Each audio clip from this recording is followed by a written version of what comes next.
Eno ye program yo ensulo ey'enkya wano ku 3 ABN TV. Yiga okutandika olunaku ne Katonda.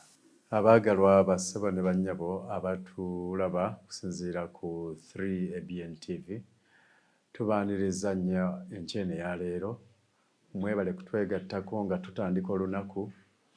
Programu eno ensulo ey'enkya egendereddwamu ffe abantu be okutandika naye. Siyinza kwerabira omuyimbi Moze Radio Ssekibogo eyayimba nti Katonda atandika nange.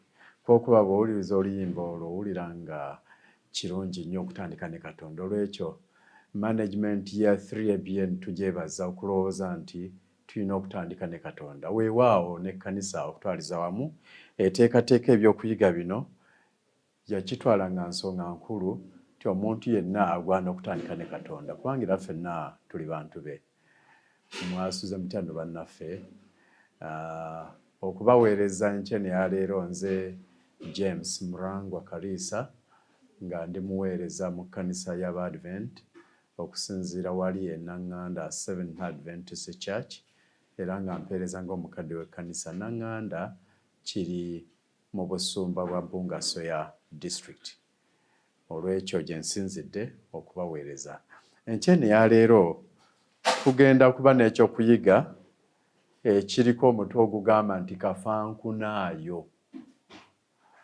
Yes, ndowooza Oluganda balwawukanamu, abalala bamuyita Kafankunaayi, naye ndowooza abasinga tugamba Kafankunaayo. Kafankunaayo kitegeeza nti ebintu ebingi by'ozingira awamu ebikugasa n'ebitakugasa byonna abeera Kafankunaayo. Olw'ekyo gwe mutwe omukulu bwe gugambye. Naye olunyiriri olw'okujjukira bassebo ne bannyabo luli mu kitabo kya Luka essuula ye12 olunyiriri olw'15 agamba bw'ati: n'abagamba nti mutunule mwekuumenga okwegomba kwonna kubanga obulamu bw'omuntu si bye bintu ebingi by'aba nabyo. N'abagamba nti mutunule mwekuumenga okwegomba kwonna kubanga obulamu bw'omuntu si bye bintu ebingi by'aba nabyo. Katuweeyo okusaba. Omuyinza w'ebintu byonna Kabaka ataggwa kitaawa Mukama waffe Yesu, tukwebaza gwe Kitaffe gwabukeesezza nga tukyali balamu, erinnya lyo lyebazibwe. Katonda ffe tukwebazizza kubanga otujjukizza nga tannabakola kintu kyonna okujja mu maaso go Katonda waffe okutandika naawe. Tukwegeredde Katonda waffe ebyokuyiga bino n'enteekateeka zonna Katonda waffe ez'olunaku tuzitadde mu mikono gyo. Tuyigirize nga tuyiga ku buboneko bwa Yesu Kristo Mukama waffe. Amiina. Mbategeezezza nti ekyokuyiga kyaffe kigamba nti Kafankunaayo. Olunyiriri lw'okujjukira tulusomye nga lugamba nti mutunule mwekuumenga okwegomba kwonna kubanga obulamu bw'omuntu si bye bintu ebingi by'aba nabyo. Tulusanze mu Luka essuula ye12 olunyiriri lw'15. Omuwandiisi w'akasimu kakano alina ebigambo by'atandise nabyo bye ndowooza nti katubisome n'obwegendereza tulabe kyakuyiga ki kye tuggyamu. Atandika agamba nti obudde bwa Ssekukkulu butera okulabikiramu okulya okungi n'okunywa okungi. Kiba kiseera kirungi mu mwaka okwebuuza oba nga ddala twetaaga kwepakira. Amawanika mangi agazze gamerukawo ng'obutiko mu myaka mitono egyakayita kubanga abantu beetaaga we bayinza okuteeka Kafankunaayo waabwe yenna. Amayumba galabika nga tegakyamala n'akatono olwo abantu ne balaba nga beetaaga okupangisa ebifo okusobola okuterekayo obugagga bwabwe. Ebyo nga bikyali awo, Marie Kondo yakyasinze okwatiikirira okwetoola ensi yonna olw'obukugu bwe mu kusengeka ebintu. Ekitabo kye The Life Changing Magic of Tidying Up kyafulumizibwa mu nsi ezisoba mu 36. Omukyalo ono Kondo Mary alina enkola ekolera ku ddiini ya Shinto. Akutte bangi omubabire olw'ensonga ennyangu nti abantu bangi balina Kafankunaayi mungi nga tebakyalina kyakumukolera yenna. Okay. Omuwandiisi atandise n'okugamba nti ebiseera bya Christmas bibeera characterized by too much eating, too much buying, kuga nti abantu balya nnyo, bagula nnyo ebintu mu bungi, nti bye beetaaga ne bye bateetaaga. Bw'okuba bw'aba nga waliwo ekiseera sizoni y'omwaka ebeeramu okuspendinga okuyitiridde, okusaasaanya okuyitiridde. Eno ye sizoni mwe tuli. Sizoni eno ya Desemba abantu abamu mwe beejagira okubeera nga Christmas. Ebeeramu n'empisa ey'okugula ebintu mu bungi ebiyeetaagisa ne biteetaagisa. Gwakozeeko okutuuka ng'eno mu myaka, sooka ofubiitirizeemu ng'okyali muto. Fa abaalabeko sizoni eno nga tukyali bato. Sizoni eno twagiraba mu mazima gennyini nga ne bwe twabeeranga mu kyalo ng'okugula kungi nnyo.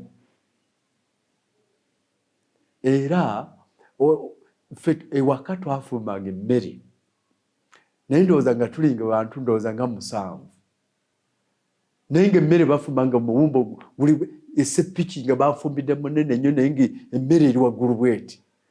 Naye oluusi ne weebuuza nti abantu tugenda kulya mu ngeri etali ya bulijjo. And indeed ddala twalyanga mu ndya etali ya buki. Some of us lwe twafunanga n'okulya ku muceere.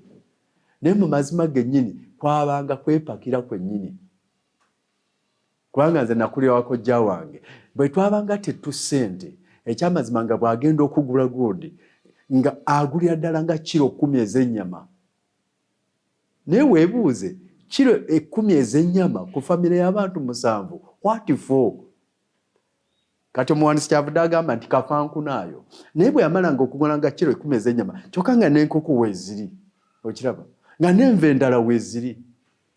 Kati ate bwe wagendanga ku mmere, wulidde, emmere olusuku lwammwe mululina, nga ne bw'ote ujunjayo ettooke erimu likola ki? Naye nga weesanga olw'okuba nti mpisa yakugula ebintu nga mugenda mu lusuku ne mutema enkota nga 4 ne muzikuba waka. So meaning nti ebeera mentality nti tuteekeddwa okukuŋŋaanya ebintu buki mu bungi. Kati batulaze omuwandiisi wa lesson kyavudde atulaga omukyalo ono Marie Kondo. Marie Kondo bwe yamala okizuula nti wabaawo season efaana bwezi, n'avaayo n'enteekateeka y'okuba nga wabeerawo amawanika ag'enjawulo. Lwaki amawanika amangi? Nti abantu baagulanga ebintu nga bagenda obbikuŋŋaanya nga ne mu mayumba gaabwe tebakyakola ki, tebikyajyamu. As a result ne batandika okutondawo amawanika ag'enjawulo gye banaatereka ebintu byabwe. Kafankunaayi ow'ebintu gwe baakoze batya? Gwe baaguze. Omukyalo ono mbenkola ye, in fact baamuyise akatabo ke yakayise The Life Changing Magic of Tidying Up. Kakati nti olw'okuba mukyalo ono yali alina obukugu mu kye bayita mu Lungereza kye bayita merchandising. Merchandising ndowooza okukinnyonnyola okukijjayo bulungi, nandibadde nga merchandising mwali mugenzeko mu supermarket. Kati abo abawala be musanga mu supermarket ng'asengeka ebintu, n'akisengeka bw'ati, naawe n'oyingira mu supermarket ng'ekintu kikunyumira okulaba, nga balina engeri gye bakipanzeemu. That is merchandising. Omukyalo ono Marie Kondo gwe gwali omulimu gwe. Nti yasanga ng'abantu nga baguze ebintu bingi naye nga byanjadde awo. Marie Kondo n'ayentegeka n'awandiika n'ekitabo kye bayise Life Changing Magic of Tidying Up. Tibakiwandika n'akisansanya mu nsi zonna, naye bamutegeere nti ye kafulu mu kutegeka ebyo ebisaasaanye mu bungi. Era n'ateekawo amawanika mangi. Awo wali ekyama nti sizoni eno olw'okuba abantu bagula ebintu mu bungi. Kati lwaki ono yayagadde tuyige ekyokuyiga kino? Kubanga buli kyakuyiga kijja olw'okuba waliwo ensonga. Ffe abali mu sizoni eno kitugwanira nnyo okuyiga kubanga omwoyo wa Katonda atugayidinga. Ati in fact betumala okuyiga tugende tuyigirize n'abaki n'abalala. Omukyalo ono eyakola ekitundu kye nti naye bamaliza bamutulaze nti alina enkola ekolera eddiini ya Shinto, nti akutte bangi omubabire olw'ensonga ennyangu nti abantu bangi balina Kafankunaayi mungi nga tebakyalina kyakumukolera kyonna.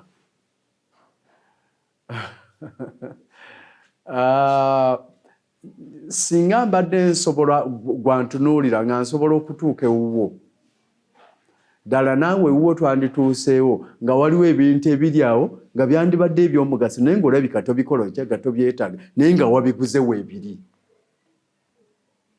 Kati leero baagadde tuyige ku Kafankunaayi akuŋŋaanyizibwa awaliriza n'abantu okunoonya masitowa gye banaamukola ki gye banaamutereka. Abantu bangi balina ebintu byonna ddala bye beetaaga. Abasinga ku bo balina ensimbi ezimala okubabeezaawo. Wabula okusomooza kwe balina ate balina okusomooza kw'okukekkereza. Imagine.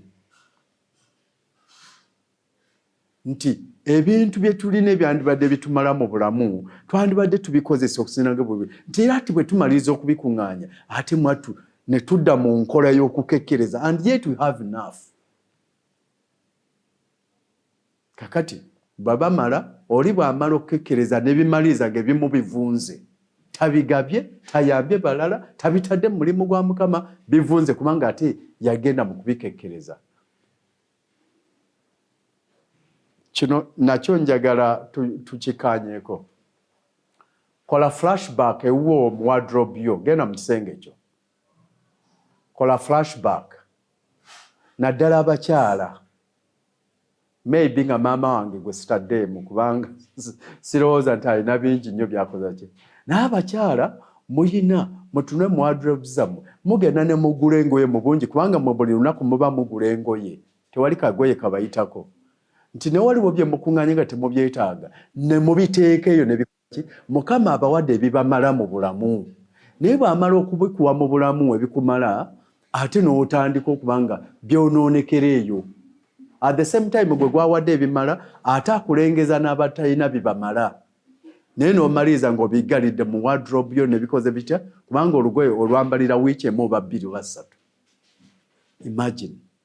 Kafankunaayi oyo tukuŋŋaanya waaki tutere tutandike n'okunoonya amakuumiro gye tubikuumira. Ekigambo baakiyise Kafankunaayi. Tukuŋŋaanya ebintu ebingi bye tutulina nabyo tubyetaagisa naye nga byandibakoddeko ne bye biyamba naye mmwe ne mubitereka eyo ne munoonya amawanika gye munaabikuumira. Okwo kusomooza kunene bassebo ne bannyabo. Nti bwe tumala okubeera mu mbeera eyo nga tukekkereza okuba ne bitubeezaawo omuwandiisi yeegambe kitegeeza ebintu ebingi eri abantu ab'enjawulo. Ekyamazima tewali mutawaana okuba n'ebintu. Nti omuwandiisi agamba nti tewali buzibu bwonna omuntu okuba n'ebintu si kibi. Naye kino kyayita okusomooza nti wabula kyamagezi okwefumitiriza ku ngeri gye tubulira mu ndowooza y'okuba n'ebintu ebiki awo.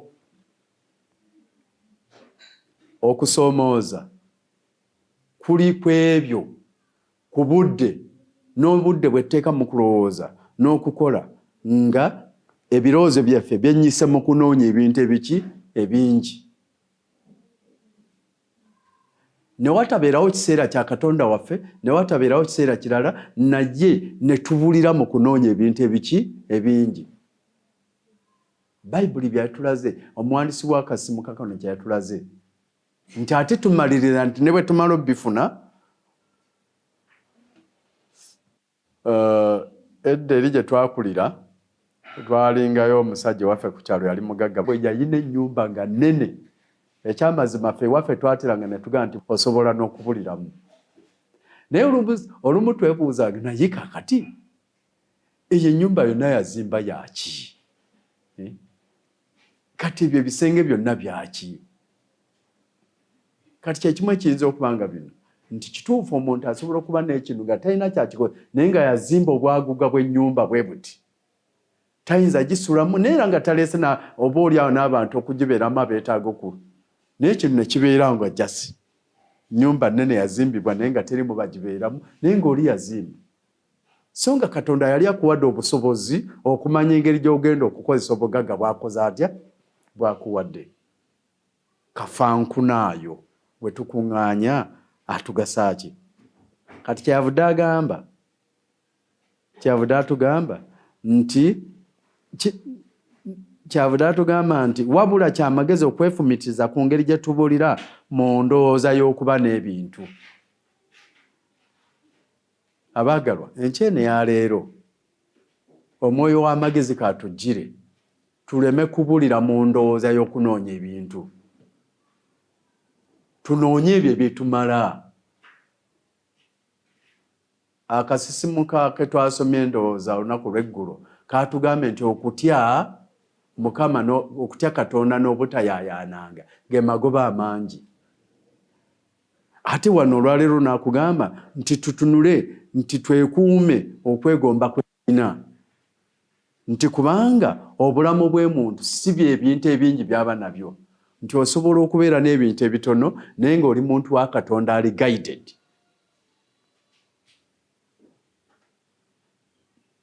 So mikwano gyange abaagalwa, ebintu ebimu tubitwale seriously. Tumanye Katonda bye yeetaaga. Yatugambye nti okukola obugagga, okuba n'ebintu si kibi. It's not sin. Neither is it bad. It's not bad and it's not sin to accumulate wealth.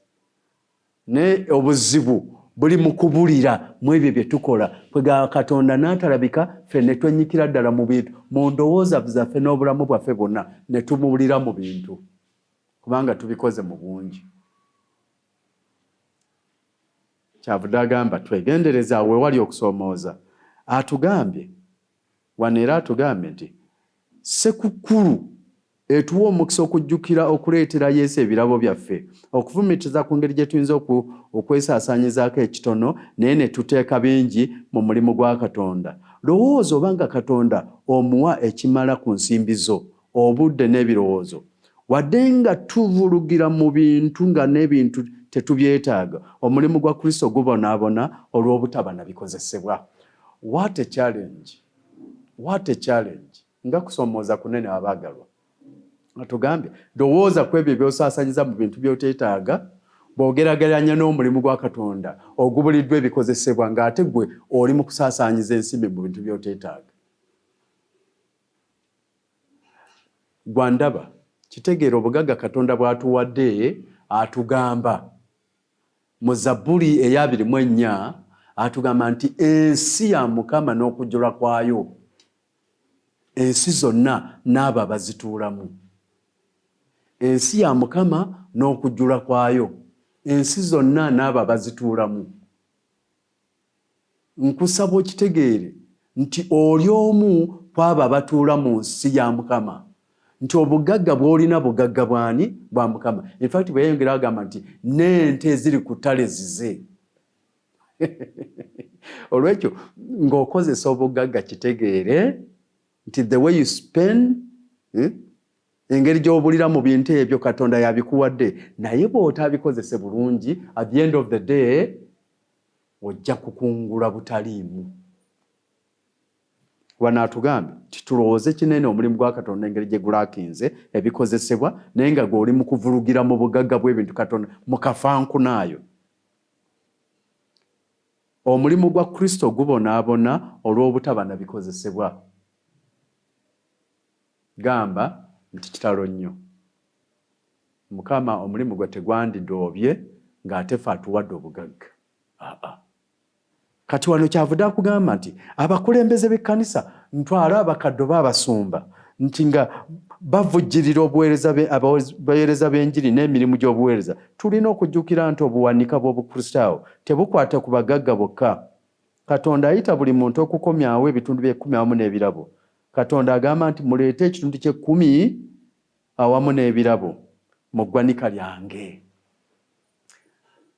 Kati bino bwe tubyogera oli atali mugaggaga nti wamma awonywezaawo nnyo.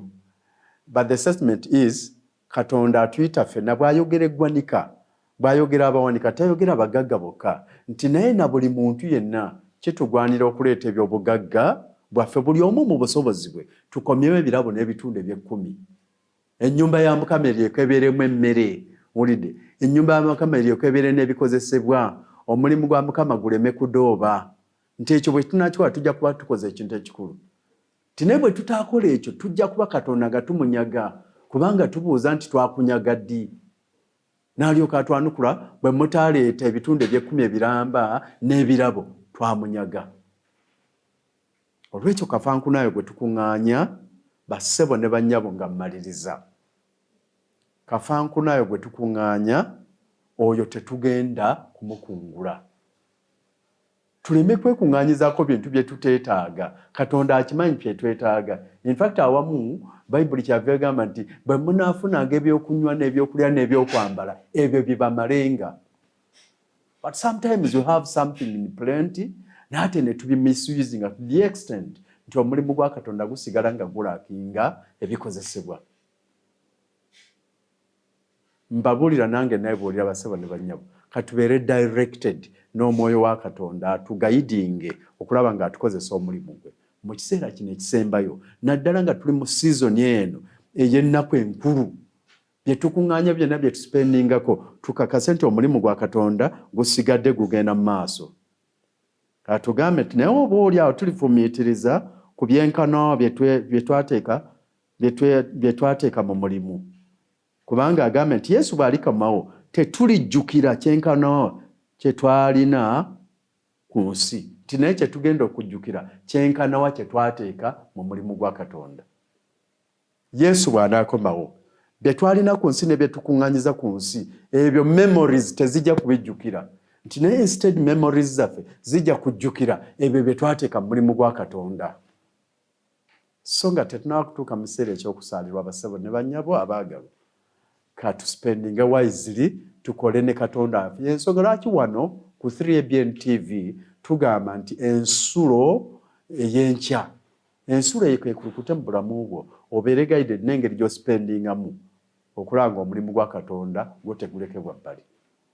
Nsaba Mukama abampeera omukisa wamu n'ebigambo ebyo byogere eri obulamu bwammwe. Mukama abampeera omukisa mu lunaku luno. Katusabe. Tukwegerere Katonda waffe bye twogedde Katonda waffe oyogedde gye tuli okuyita mu kigambo kyo. Kisoboka okubanga waliwo ababitegedde obula naye Katonda waffe yongera okudigestinga ebigambo bino mu bulamu bw'abantu olw'okwongera okubitegeera. Tuba omukisa gwo ogw'olunaku olwaleero Katonda waffe naffe tunaakujuliranga ebbanga lyonna olw'emisa gy'otuwadde n'ebyo byonna bye twetaaga Katonda waffe tubitadde mu mikono gyo. Katukolera awamu nawe mu ebyo byonna bye twetaaga. Tukusabye n'okwegerera okuyita mu linnya lya Kristo Yesu Mukama waffe. Amen. Yiga okutandika olunaku ne Katonda. Olwo nno ebisuubizo bye birabike gy'oli.